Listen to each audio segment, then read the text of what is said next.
हर खबर पर होगी आपकी पकड़। डाउनलोड कीजिए एबीपी लाइव ऐप। तो खबरों के केंद्र में आज हाथरस। इस वक्त की बड़ी खबर यह कि हाथरस केस की जांच के लिए सीबीआई की टीम घटनास्थल पर पहुंचने वाली है। क्राइम सीन पर पहुंचकर सीबीआई की टीम पूरे घटनाक्रम को समझने की कोशिश करेगी, जिसे टेक्निकल भाषा में कहा जाता है क्राइम सीन पर जाकर पूरा एक तरीके से सीन रिक्रिएट करने की भी कोशिश सीबीआई की तरफ से की जाएगी। अच्छा, ये पहली बार है कि सीबीआई की टीम मौका वारदात पर पहुंचेगी। रविवार को सीबीआई ने इस केस को अपने हाथ में लिया। सीबीआई की एफआईआर गैंगरेप, हत्या का प्रयास, SC/ST एक्ट, इन तमाम धाराओं के तहत मामला दर्ज किया गया।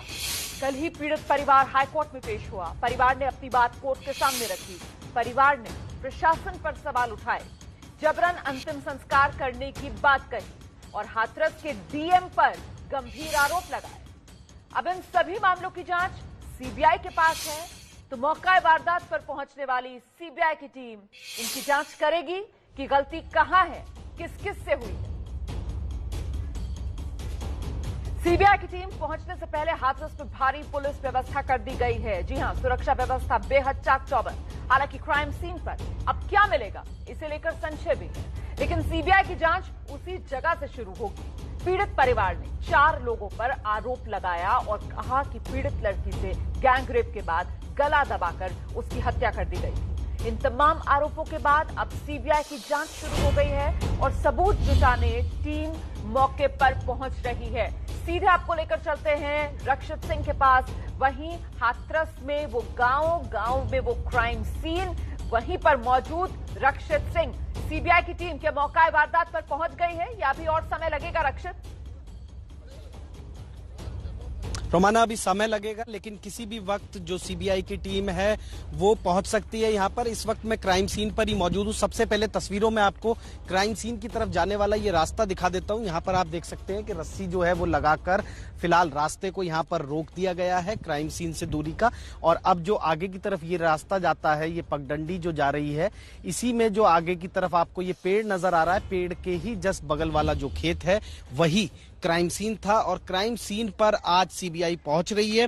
तो पहली बार होगा कि सीबीआई गांव में दाखिल होगी और शुरुआत सीबीआई की जांच की उसी जगह से होगी जहां पर क्राइम हुआ था, यानी कि जहां पर घटना हुई उसी घटना स्थल का मौका मुआयना करने के बाद में सीबीआई अपनी जांच आगे की बढ़ाएगी। पुलिस बल आप देख सकते हैं कि पूरे रास्ते पर आपको तैनात नजर आएगा, क्योंकि भारी संख्या में यहां पर पुलिस बल तैनात कर दिया गया है। पुलिस के पास भी इंफॉर्मेशन है कि सीबीआई की जो टीम है वो किसी भी वक्त यहां पर पहुंच सकती है। इससे थोड़ी सी दूरी पर चंदपा थाना है, संभवतः पहले वहां पे जा सकती है सीबीआई की टीम, उसके बाद में घटनास्थल पर आ सकती है। पुलिस बल दोनों तरफ सड़क के आप देख सकते हैं कि कितनी बड़ी संख्या में यहां पर जो पुलिस बल है वो तैनात कर दिया गया है। और मकसद यही है सीबीआई का कि जिस तरीके से सीबीआई ने पूरे के पूरे केस को अब टेक ओवर किया है, हैंडओवर जो लिए हैं उसमें केस डायरी जो है पुलिस से वो भी ले ली है। तो आज से ये कह सकते हैं कि ऑफिशियली जो तफ्तीश की लाइन है सीबीआई की वो घटनास्थल से ही शुरू होने जा रही है। बिल्कुल रक्षित, आप तस्वीरें लगातार जरा दिखाते रहिए। और देखिए, अभी तो यहाँ पर पुलिस का बड़ा जमावड़ा दिख रहा है, लेकिन पहले तो अपराध के बाद जिस तरीके की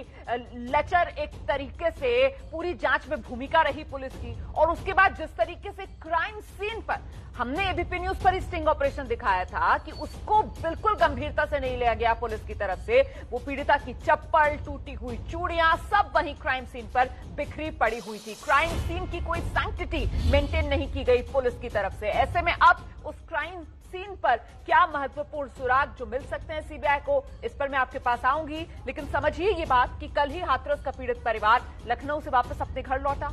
कोर्ट में पीड़ित परिवार ने प्रशासन पर संगीन आरोप लगाए। परिवार के आरोपों पर कोर्ट ने प्रशासन के आला अधिकारियों को फटकार लगाई तो उन्हें जवाब देते नहीं बन रहा था।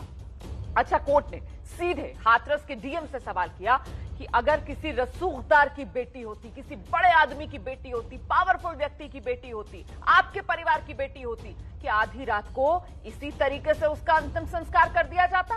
कोर्ट ने यहां तक कहा कि जहां जरूरत गंगा जल की थी वहां केरोसिन डालकर चिता जला दी। ये मानवाधिकारों का उल्लंघन है।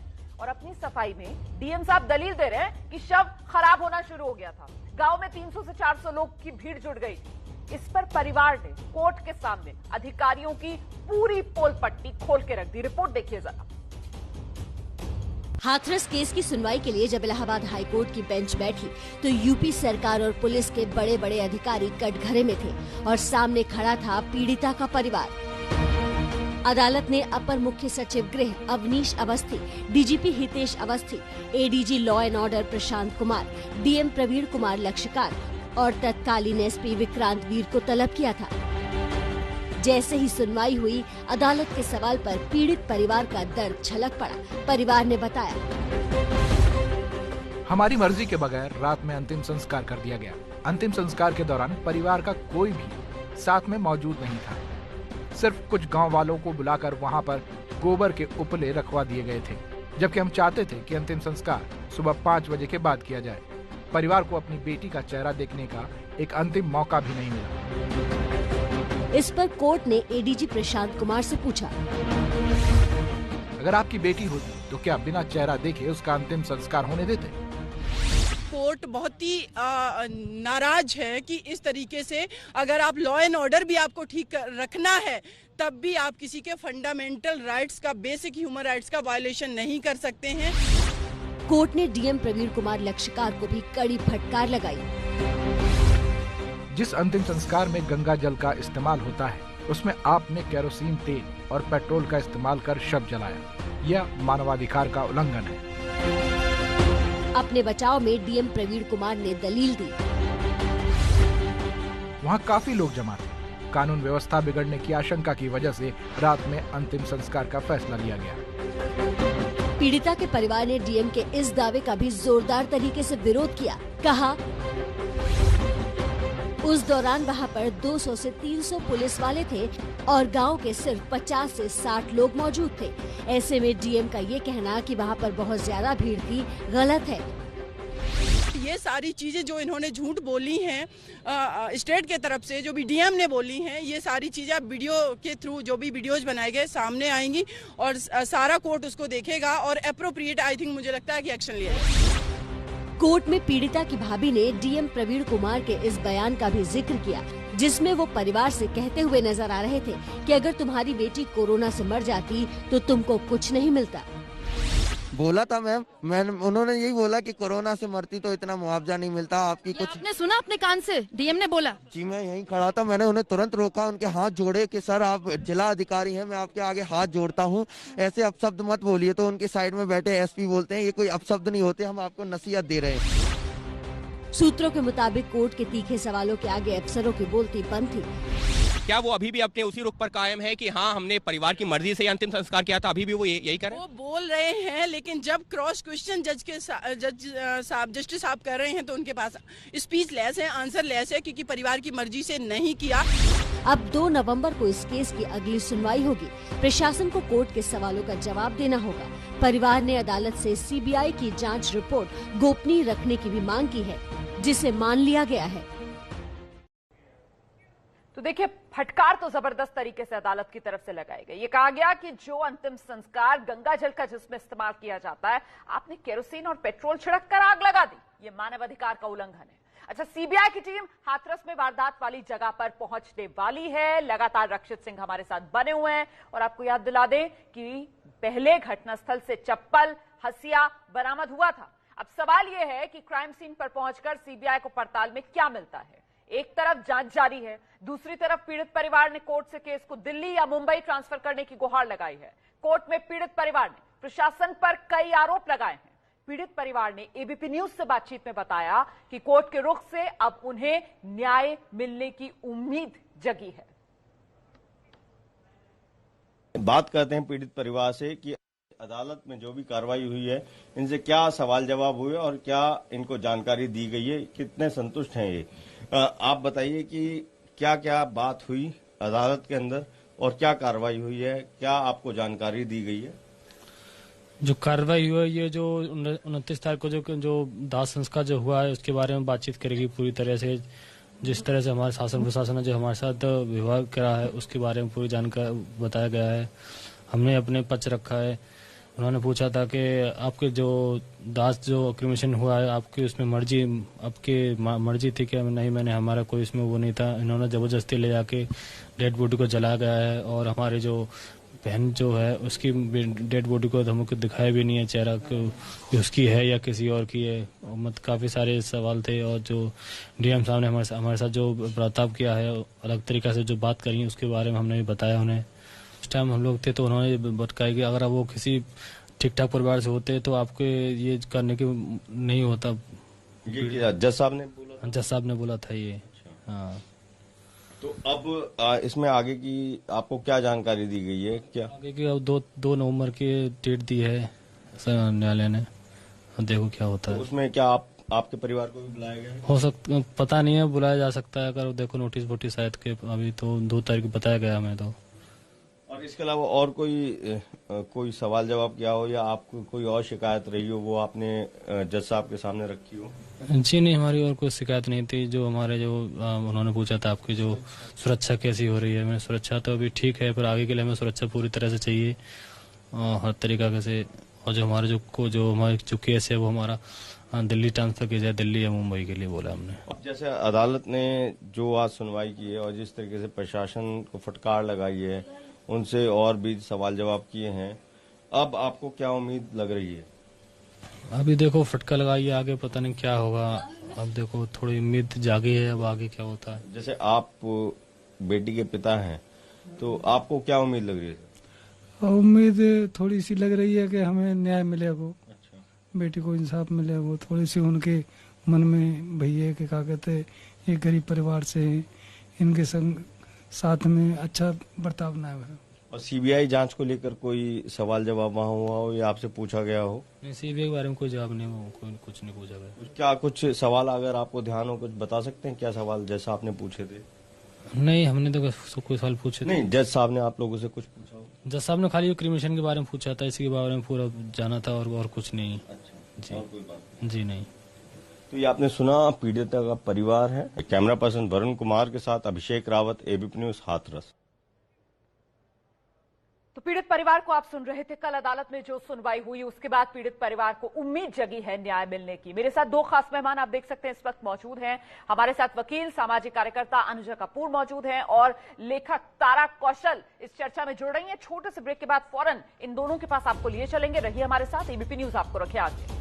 तो हाथरस की बेटी को इंसाफ दिलाने के लिए आज एक्शन में है सीबीआई। किसी भी पल सीबीआई क्राइम सीन पर पहुंचने वाली है। फिलहाल हमारे साथ 2 खास मेहमान मौजूद हैं, अनुजा कपूर और तारा कौशल। पहले तारा कौशल का रुख करते हैं। तारा, जिस तरीके से कल कोर्ट की टिप्पणी रही कि साहब जहां गंगा जल की जरूरत थी वहां केरोसिन पेट्रोल छिड़ककर आपने आग लगा दी गई, सीधे सीधे मानव अधिकार का उल्लंघन, इसने तो एक तरीके से प्रशासन की पोल पट्टी खोल के रख दी ना।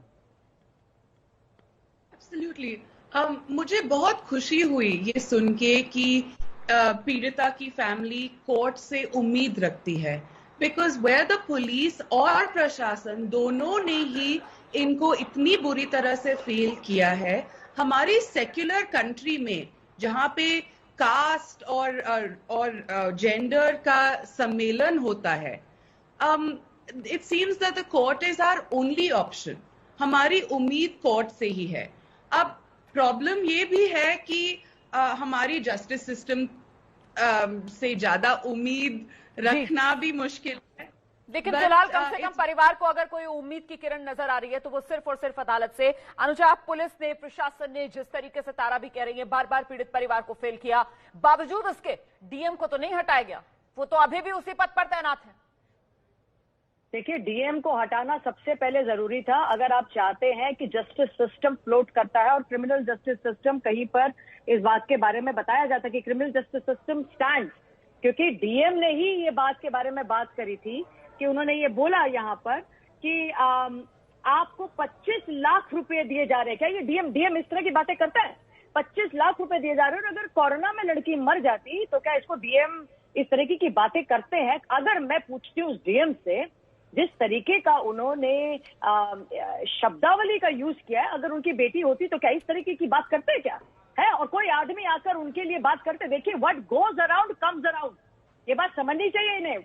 ये इतने हल्के में जो इस तरह की बात करी, और जो यूपी, और एक मिनट, और यूपी गवर्नमेंट की बात अगर मैं जहां पे करूं, आज तो बड़ी जल्दी सीबीआई फटाफट से भिजवा दी आपने। हाँ, हर केस के अंदर हम सीबीआई की डिमांड करते हैं, तब तो आज तक आपने सीबीआई की डिमांड नहीं देते हमें कोर्ट कचहरी के चक्कर कटवाते हैं, हमसे कहते हैं एप्लीकेशन डालें हम। आज अचानक आप लोग को याद आ जाती है क्योंकि यूपी गवर्नमेंट के ऊपर बात हो गई। आज सेंट्रल गवर्नमेंट ने फौरन सीबीआई की जांच मांग कर ली। अरे इतने केसेस पेंडिंग हैं, वहां तो आपने सीबीआई की जांच कभी नहीं मांगी। आज आपके ऊपर सुई खटक गई तो आज आपके लिए प्रॉब्लम हो गई। मैं कहती हूँ शर्म आनी चाहिए, शर्म आनी चाहिए हमारे सीएम योगी आदित्यनाथ जी को। आप कितनी बार अपने आप को ये प्रूव करेंगे कि आप लोग फेलियर हैं। आप लोग एक औरत की जिंदगी बचा नहीं सकते, उसके साथ जो रेप पीड़िता आप लोगों को गुहार लगाती रही। अरे वो माँ जो है बच्ची को लेकर फिरती रही, दर्द फटती रही, उसके एफआईआर तक लॉन्च नहीं करती थी। उसके बाद कहते उसका मेडिकल बाद में करवाइए। वो मेडिकल करवाने के बाद आप उसके साथ क्या करते हैं? आप उस लड़की को देखते हैं कि स्ट्रेचर पे पड़ी हुई है, उसके बाद कहते हैं कि उसके अंदर विसरा रिपोर्ट के अंदर कि उसका सीमेन उसमें नहीं है। अरे सर, आप लोग तो लॉयर, आप तो जानते हैं लॉ को, आप लोग तो लॉ को जानते हैं, किस तरीके से आपने हल्के में बात कर दी। और उसके बाद आप कोर्ट के अंदर बता रहे हैं, कि इतनी हिम्मत कि आप एक तो ह्यूमन वायलेशन राइट उसको करते हुए आप कोर्ट के अंदर ये बताते हैं कि हम लोगों को कोई अचानक से कोई एक ऐसी इन्वेस्टिगेशन लॉ एंड ऑर्डर का इश्यू हो रहा था और पता नहीं इंटरपोल इंटरनेशनल इश्यूज हो रहे हैं। अरे आज तक मैंने तो कभी नहीं देखा इंटरनेशनल और इंटरपोल कोई केसेस इस तरीके से आकर आपके पास आके कहीं पर कांड होते हैं। ठीक है अनुजा, मैं आऊंगी दोबारा आपके पास। आप जितनी पैशनेटली अपनी बात रख रही हैं, क्योंकि ये महिला सुरक्षा का मुद्दा है जिसे लेकर लंबी चौड़ी बातें की जाती हैं, खूब वाद विवाद डिबेट चर्चाएं की जाती हैं, लेकिन हासिल कुछ नहीं होता। हम सब ये देखते आ रहे हैं। ऐसे में तारा कौशल महिला सुरक्षा मुद्दा इसीलिए नहीं बन पाता है क्योंकि जिन तमाम बातों का यहां पर अनुजा ने जिक्र किया, राजनीति जिस तरीके से हावी हो जाती है, महिला सुरक्षा का मुद्दा कहीं पीछे छूट जाता है। तारा, बिल्कुल, बेटी बचाओ तो एक चेतावनी थी कि अपनी बेटियों को बचाओ, because you know the government is not going to do anything. और जब मामला हो भी जाता है कुछ, तो प्रिवेंशन की तो बात ही आप छोड़ दो। कॉम्प्रिहेंसिव सेक्सुअलिटी एजुकेशन बेटों को पढ़ाना, वो बात आप छोड़ दो। जब मामला हो भी जाता है तो ऐसे ट्रीट किया जाता है। पुलिस पीड़ितों को ट्रबल करती है। You have the government saying wrong things. क्यों? कास्ट का मामला था, इसलिए कास्ट का मामला था। I think that's the reason we are okay with treating these women, these victims as particularly not important. और ऐसे कहना कि कोरोना में तो मर जाती आपकी बेटी तो कुछ नहीं मिलता। I mean लाइफ, औरतों की लाइफ का कोई वैल्यू है ही नहीं। So and I think this is a problem, क्योंकि हमने योगी आदित्यनाथ को जो इसीलिए मुझे लगता है हमें आगे चर्चा इस दिशा में लेकर जानी चाहिए कि जिन दरिंदों ने बेटी के साथ रेप किया, उसकी हत्या की, उन्हें तो सजा मिले ही मिले।